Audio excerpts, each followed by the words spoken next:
Baiklah, nama saya Yulianti. Di sini saya akan menjelaskan tentang perkembangan komponen software.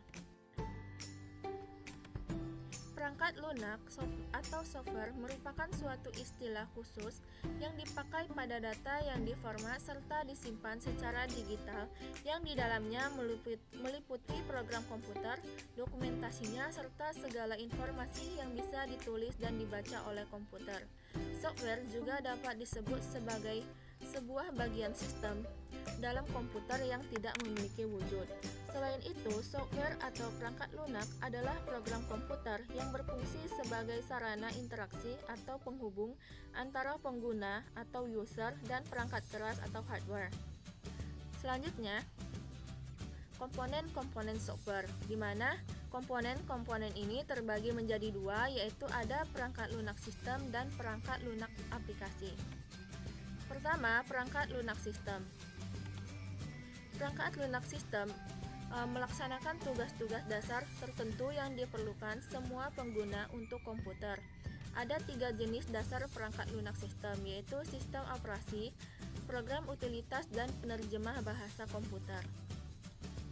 Pertama, yaitu sistem operasi atau operating system, di mana sistem operasi ini adalah software yang berfungsi untuk mengaktifkan seluruh perangkat yang terpasang pada komputer, sehingga masing-masingnya dapat saling berkomunikasi.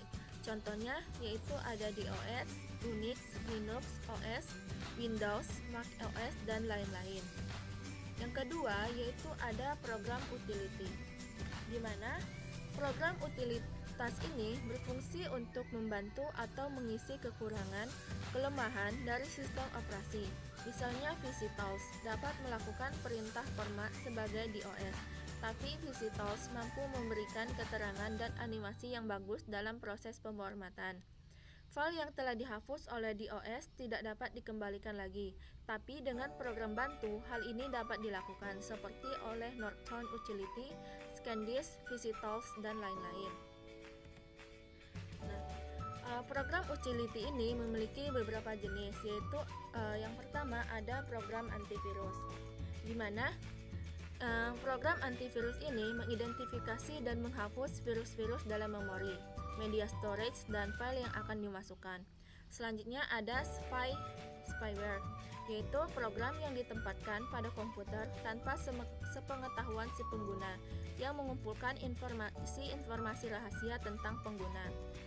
Spyware ini terbagi menjadi 3, yaitu ada utilitas pengompres file, di mana berfungsi untuk memperkecil ukuran untuk membebaskan ruang dan meningkatkan kinerja. Yang kedua yaitu ada software CD atau DVD, di mana untuk membaca teks, grafik, audio, dan file video untuk dapat direkam ulang atau dapat dibaca ulang oleh CD atau DVD. Yang terakhir yaitu ada utilitas perawatan komputer pribadi, di mana untuk mengidentifikasi dan memperbaiki masalah sistem operasi dan masalah disk. Selanjutnya yaitu penerjemah bahasa komputer, di mana penerjemah ini merupakan software yang khusus digunakan untuk membuat program komputer, apakah itu sistem operasi, program paket, dan lain-lain. Bahasa pemrograman memungkinkan programmer untuk mengembangkan serangkaian perintah yang membentuk program komputer. Banyak bahasa pemrograman yang berbeda telah dikembangkan, dengan masing-masing memiliki kosakata, tata bahasa, dan penggunaan yang berbeda-beda. Jenis-jenis bahasa program seperti bahasa generasi pertama, bahasa generasi kedua, bahasa generasi ketiga, bahasa generasi keempat, dan bahasa berorientasi objek, serta bahasa web. Jenis-jenis penerjemah bahasa. Yang pertama yaitu bahasa generasi pertama, di mana bahasa ini disebut juga dengan bahasa mesin, yaitu tingkat paling dasar dari bahasa pemrograman. Pada tahap-tahap awal pengembangan komputer, semua perintah program harus ditulis dengan menggunakan kode binar yang unik untuk setiap komputer. Jenis pemrograman ini melibatkan berbagai tugas sulit untuk menulis perintah dalam bentuk untaian angka-angka binar atau sistem nomor lainnya. Contohnya yaitu seperti ini. Selanjutnya ada bahasa generasi kedua, di mana bahasa ini disebut juga sebagai bahasa assembler, yaitu bahasa yang tingkat berikutnya dari bahasa pemrograman. Bahasa ini dikembangkan untuk mengurangi berbagai kesulitan dalam menulis program dengan bahan mesin. Bahasa assembler ini seringkali disebut dengan bahasa simbol karena berbagai simbol digunakan untuk mewakili kode operasi dan lokasi penyimpanan. Contohnya yaitu seperti ini. Selanjutnya ada bahasa generasi ketiga. Bahasa ini disebut juga dengan bahasa tingkat tinggi, di mana menggunakan berbagai perintah yang disebut sebagai pernyataan, yaitu menggunakan berbagai pernyataan singkat atau istilah aritmatika. Selanjutnya ada bahasa generasi keempat, yaitu berfungsi untuk membantu menyederhanakan proses pemrograman. Selanjutnya ada bahasa berorientasi objek, di mana bahasa yang berorientasi pada objek ini seperti Visual Basic, Borland Delphi, dan sebagainya. Selanjutnya ada bahasa web, yaitu bahasa pemrograman yang merupakan alat penting untuk membangun halaman web, situs web, dan aplikasi berbagai web dengan multimedia.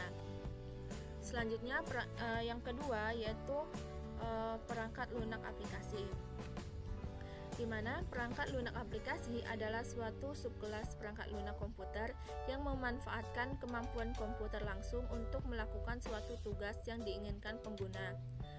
Contoh utama perangkat lunak aplikasi adalah pengolahan kata, lembar kerja, dan pemutar media. Macam-macam software aplikasi yaitu ada software aplikasi pengolah data atau word processing seperti Microsoft Word, WordStar, dan sebagainya.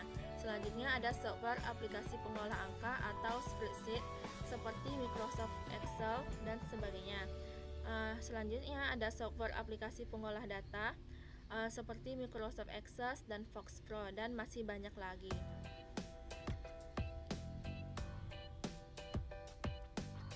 Demikianlah penjelasan saya mengenai perkembangan komponen software. Jika ada kesalahan atau kekurangan dalam pengucapan, saya mohon maaf. Wabillahi taufiq wal hidayah. Assalamualaikum warahmatullahi wabarakatuh.